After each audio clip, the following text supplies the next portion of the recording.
little boy has the hiccups. Oh.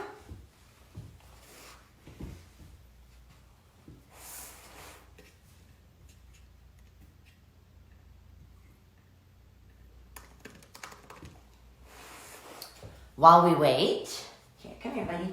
Right here. Oh.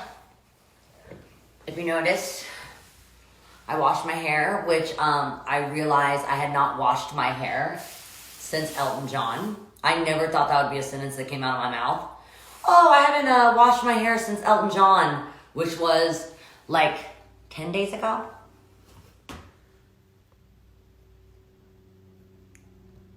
Yes. Dr. Madon is joining.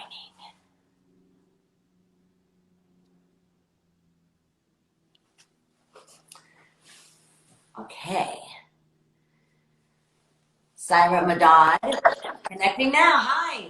Hi, how are you? So good to see you on the screen. This has just been such an amazing beginning for our Heroes Week. I just had an amazing conversation with Dr. Oscar in New Orleans, and now getting to hear from you in New York. I wore one of my favorite New Yorkers, Debbie Harry, Oh, just for you. thank you. I love it. There's such a magic of the city. I've got to spend so much time there, and just so much history and so many iconic artists from New York. So it's just devastating to know that it's being hit so hard with this, with COVID-19. So I'm just really happy to get to spend a little bit of time with you. And I'm just honored to talk to a woman who shows us that we can really have it all and do it all, of balancing your passion and your dreams and taking care of people, but also be an awesome mom. I watched Pandemic on Netflix, and so I was just super inspired by you and how you balance that. And I have a feeling that it could be even more challenging in a time like this. How is that, balancing being a mom at this time and the stress that you're under? Well, and first, thank you for obviously all the comments you made. I think for me right now, it's one of the most exhausting periods of my life, but it's also one of the moments where I'm extremely proud of everything that's going on behind the scenes with healthcare workers and, the amazing fight that they're fighting in combating COVID-19. I have 3 children. I actually had a baby. She's actually 12 weeks today. So she's my pandemic baby. I actually delivered her 6 weeks before the first case of 19 hit New York. And then a week after I delivered her, I went back to work because we knew that this was something that's going to impact New York City and New York State, given that it's a melting pot, given how, it's the international hub we have in New York City, over 8 million people, and we knew this is something to prepare for. So, my family and my kids have been very supportive, but it's certainly obviously a very scary time for everybody. Wow, I could not even imagine. That's just so, I mean, I'm just so inspired by you, of like your dedication.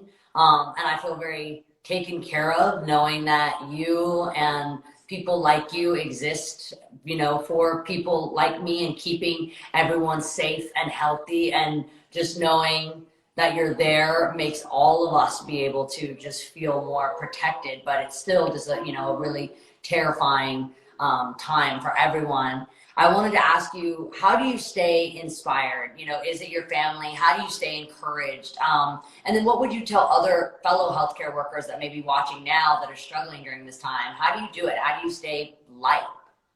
It's definitely very difficult, and this is probably the biggest marathon of all of our lives. Not just for those that are healthcare workers, those are on the front lines behind the scenes, but even just the general public. The United States hit a huge milestone where all 50 states are under a declaration of disaster, if you will. Everyone obviously sheltering in place, social distancing, staying home. Nothing like this has ever been seen before in U.S. history. And so this is, a team effort. From a healthcare perspective, it takes a village to respond to this type of incident. It's not obviously a one-person team or a one-man show. It really takes an entire village, an entire healthcare system to respond to this growing epidemic. You're seeing in New York City that the number of beds that we're trying to continue to add for the potential ongoing surge of patients each one of those beds that's coming online in the hours to come, days to come, represents a courageous healthcare worker that's going to be taking care of, a patient in that bed. And so this is something where we all need to come together as one, not just as one government, but as one society, because we're all in it together, and every one of us plays a part in this pandemic. I always get to, some people always ask me, what can I do, as just a general person. I'm not a physician, I'm not a nurse, but really, in order for us to get to the post, COVID America that we're trying to get back to our normal life, there's really two main things that all of us really need to do. And the first is we need to continue to abide by these social distancing measures. We need to continue to change our behavior. So these everyday measures that you see public health workers constantly harp on, washing your hands, covering your cough, staying home, things like that. Those are the things that are actually flattening the curve. So I'm sure everyone has heard about flattening the curve so many times, but that's what it's doing. But the other aspect is, staying informed and going to credible sources. There's so much misinformation out there. And even my own family member, they're constantly texting me of, do you think this remedy works, and should I do this? It's completely not based on science. So this is a time for science to speak. This is a time for people to really, listen to those that are in the field to get their advice and to make sure that they're following through. So we talk a lot about reliable sources on this show. We've talked about, reliable source can also be just, in reliable sources, when I kind of talked about it for my kind of fans, have been, not gossipy text chains, not social media, not random tweets, not family members or your drama-loving friend that loves to send you every clickbait interview. Be very protective of yourself and the information that you put in, because our thoughts determine how we're going to feel. So anxious, misleading, clickbaity information makes us all feel panicked. And, for me, I know that a lot of my anxiety can actually cause things that could be mistaken as symptoms, like shortness of breath from holding my breath, and then completely putting myself into an anxious spiral. And it's really important that healthy people stay out of the hospitals, and so those that are really affected can get the treatment and attention, because anyone in the hospital that shouldn't or couldn't be there, you're exposing yourself to those who are sick, but also you're taking away the attention from those that really, really need it. So it's really important that the healthy or asymptomatic, stay home and isolated, rather than causing anxiety or fear. Anxiety attacks can bring on some of those symptoms and make you feel like you need to go to the hospital. And it's really important that what would you say what are the symptoms that would make you want to go to the hospital? What makes you stay at home? Where's the line? So, and that's a great question, because with COVID-19, it's a very large spectrum of illness. A lot of people, either they are pre-symptomatic or asymptomatic, or either they have a mild version of the disease or they have a very severe or critical version. So, a lot of people fall under those different buckets. But in terms of when to see a healthcare provider, if you don't, get better with 24 to 48 hours, certainly make sure that you call your healthcare provider. But really, one of the key symptoms is if you start to experience that shortness of breath, it's really time for you to get medical help right away. And that's very important, because what you're seeing, at least here in New York State, New York City, the number of people that are dying in their home has quadrupled. Usually, you see on any given day before COVID, a handful of people dying in homes, over 20. We're seeing 200 people now, majority obviously related to COVID. So make sure that you seek healthcare services if you need to. But I think another important concept is everybody understands first line of defense, second line of defense, third line of defense. Our first line of defense is our everyday measures, our social distancing. If we're able to stay home, if we're able to, cover our cough, stay healthy, that should be our first line of defense. Our second line of defense is need to see a healthcare provider, a hospital. We're going to be here for you. We're going to treat every single patient that walks into our doors and give it our all. We're going to give the same, type of care to every single patient, regardless of your ability to pay, your immigration status, your racial profile. And none of that matters. We're going to give the best care possible. But at the same time, knowing that we're in a crisis situation, this is something that we have never experienced before. Hospitals are getting overwhelmed. not something that we're used to. We're in a crisis standard care type of environment. And so while you're going to get that great care, at the same time, we want to make sure you're staying out of the hospital if you don't need to go to a hospital. So other people that need it are going there. You know, a lot of people also, it's hard for them to kind of get into the thinking of, well, you know, I'm healthy. I don't feel, you know, that I have COVID. I can just go out to the grocery store and kind of do what I need to do. But it's not about you. And the reason why I say that, it's about the new chains of infections create. So you may not even know about it. You may be a carrier and you go out to the grocery store, and unfortunately you have other people there that may not be, you know, keeping that social distancing of 6 feet, and they're in the aisle, and they, you know, you go ahead and you infect them by, you know, the means of transmission. They then go home and then they can infect their grandma, their children, and then that starts off a whole new chain of transmission. And what we know about this virus is every one person that gets infected can infect at least, you know, 2 to 3 more people. So you're going to double that, then quadruple that, you know, and that's how these new chains of transmission start. So, you know, that's why they say it's not about you. You can infect other people without even knowing it.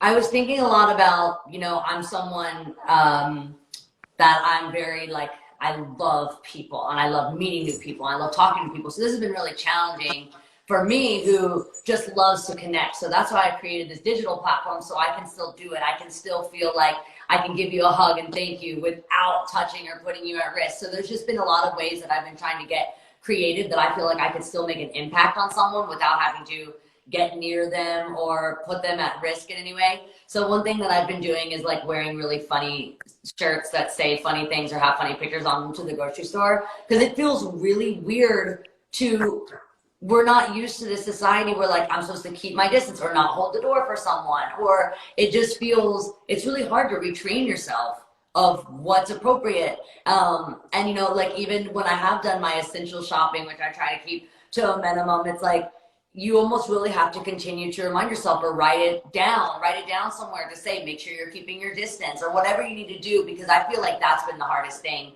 for me to stay consistently reminded of, is the actual distancing when I do have to do my essential outings.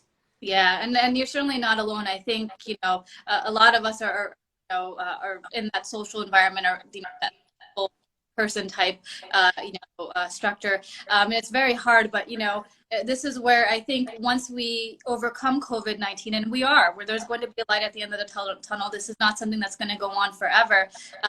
But in order for this to be done faster, it takes all of us. It's not just the government that needs these measures, but all of us play a role. But I think what we're going to see is, after this is all done with, is people are probably going to be very reluctant in shaking hands, you know, hugging each other, because they're going to remember what infectious diseases do. So this is obviously just one infectious disease. Seasonal flu is something we see every year. And it spreads very similarly through the respiratory route. You know, people coming in close contact with one another. So I think generally what's probably going to happen is people are more reluctant and in terms of, you know, making those close contacts, which, you know, it's kind of a double-edged sword. So one of those things. Yeah, it's tough too, because these little changes, you know, they'll be probably easy. Once this does go back to normal, when we go back to normal, those will start to fade out, and it'll feel like you want to creep into what you've been known to do, which is, hi, nice to meet you. I mean, I think a reason why it's very uncomfortable for me, because I do a lot of meet and greets before I do a show, and I always want to hug my fans and shake my fans' hand, but then I can't continue to do my job if I do get sick, and then I'm shaking all these hands and hugging all these people. So I think like you said, it's a really good lesson that we're going to learn to take into our non-COVID world, that we need to just protect ourselves, because I think this is a really good wake-up call of, you know, we can connect without putting each other at risk of getting each other sick.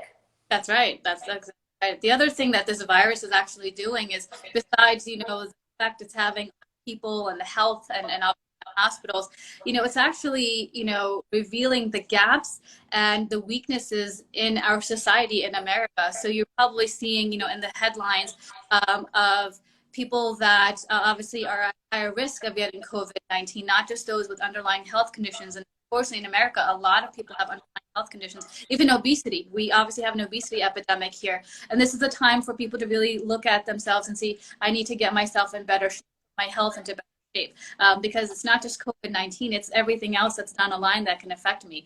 But some of the other things that it's revealing, in America, is those that don't have insurance or that are underinsured, have lack of access to healthcare services, those that actually work in essential jobs and don't have paid sick leave because they're forced to now go to work because they need to put food on the table, then they're exposing themselves and their loved ones. And these health disparities, inequalities that we're seeing. So it's actually revealing all of these underlying health conditions that we're seeing in America. And one of the things I really hope that comes out of this whole pandemic is that we are, able to actually work on some of these underlying issues, and make America a better place for everybody. Yeah, so really staying more aware of our diets, what we're putting inside of our bodies, things that we can do to boost our immune system all year instead of now. It's so funny, like, at some of the natural health food places, it's all the things that we should really be taking daily at the very front of the counter, because it's like, well, these are all things. Oh, it's pausing. Let me see. Oh, I think you're back. Let's see. Oh yeah, all things that I know. Like even turmeric is something that I love, that I kind of take all year. So just things that we can do to keep our immune systems healthy. So that's important all the time. I think, we've talked a lot about on this show about going back to the pre-COVID-19 world, but that's not really the world we want to go back to. We want to go back to the healthier, more connected, but safely, and also I think this has made us appreciate people in our lives that we don't always tell them. Like, I've had all the time to go visit my grandma who's in senior living, and now I can't. And now I have this burning urge and desire to like go and hug my grandma, but I've had all this time to get to go visit her. And so I think it just puts a lot of things into perspective. And, I think it's important, like you just said, we don't want to go back to the pre-COVID world. We want to go to a new world that we've learned a really valuable lesson from this and that we can use in our life to prevent, right? That's right, exactly. Unfortunately, this shouldn't have been our wake-up call. We've had so many instances that we've had these, notions of wake-up call, like, Ebola 2014, H1N1 in 2000, 2009, and we've had and Zika, and all these other types of infectious outbreaks. Those were all of our wake-up calls. But unfortunately, we didn't invest in the public health structure that we should have at that time. And had we done so, we probably would have been in a much different place than we are today. So we need to continue to have that political will, that financial support, of talking about public health, healthcare security, and not just for United States, because one of the things that another great lesson learned is we're not in this alone. An outbreak that can start in a small Africa can reach all continents in a matter of 36 hours. So we need to help countries besides the United States and make sure they have healthcare infrastructure, because it just takes that one plane ride, right, for it to come to the United States, and it just takes that one person outbreak. So we want to make sure that we are investing in global health security. Everybody needs to make sure that we have good health systems in place and people can access these healthcare systems. So it's very important. Yeah, so I wanted to actually ask you, what does really make this difference? Actually, one of my questions, it's just perfect. We're like leading into it so perfect. You're answering so many things that I had. A lot of people are wondering if life will go back to normal. And you said this is not forever. I think that gives us a lot of peace of heart to hear you say that.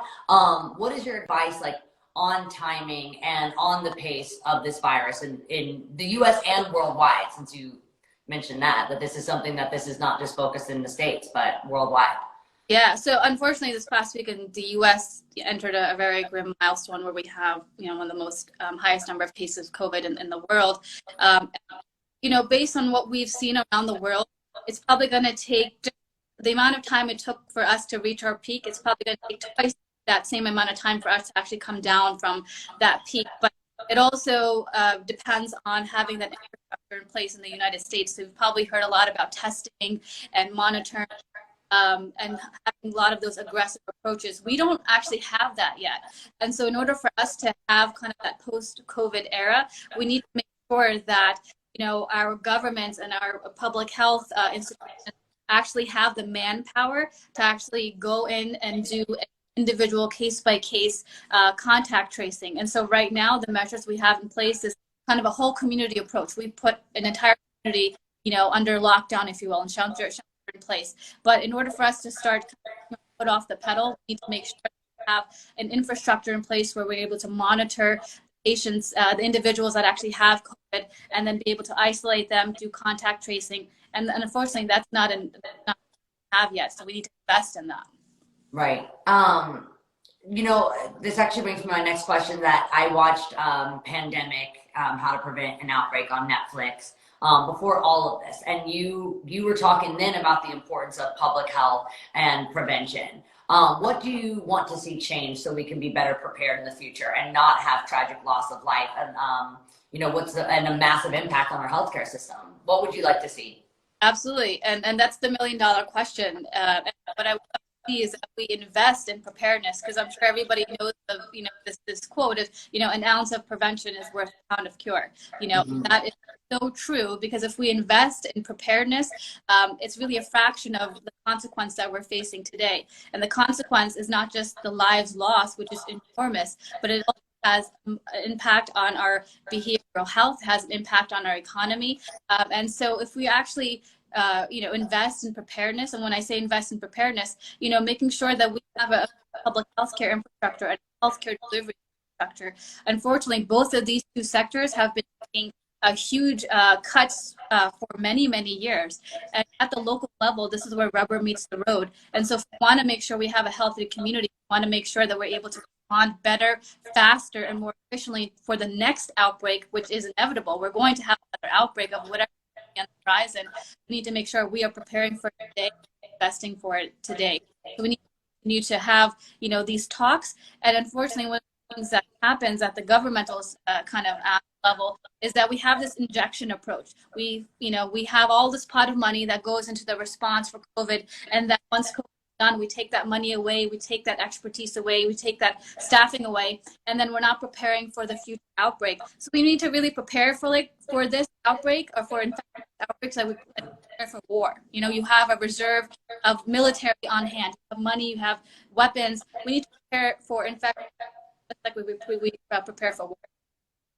Thank you so much for your time. I feel like that was something that was really helpful for me also, just staying prepared. I don't think I realized that we put it's like anything, you put the focus when it's happening, but it's very easy to forget when things do go back to normal. And we have to know that, I like what you said about this is like preparing, like you would prepare for anything else or for war. And I think that just makes us be aware of how important that our votes are, how important us as the general public, how much change we can really make by our vote, and by continuing to just stay involved and stay aware, and when this is all over and goes back to normal, that it's important to stay alert and to try to keep everyone safe so we can avoid something like this again. And like you said, if that is inevitable, how are we preparing, and how are we demanding that our states stay prepared? Yeah, absolutely. We cannot complacent. That would be the biggest downfall of us all. Yeah. Thank you so much for your time. Thank you for caring for everyone and for New York. I just wanted to thank you so much for your time, because I know this is incredibly stressful and I'm sure you're exhausted, but just being able to talk to everyone that's watching, but a lot of my fans are a younger generation, and we're very passionate about what we can do. You know, this next generation is super, super involved and passionate. All we want is the information. And you tell us, you know, someone like you tells us to jump, and we'll go, how high? What do we have to do? How do we avoid our parents, our grandparents, our friends that are immune compromised, or ourselves being at risk? We really want to make a difference. A lot of us, myself included, just don't know where to start. So you telling us what the starting line is and what we can do, and how we want to be needed. We want to do what's right. We just don't know where to begin. So thank you. No, thank you. And thank you for highlighting this very important. I really appreciate it. And thanks for having me on. Thank you so much.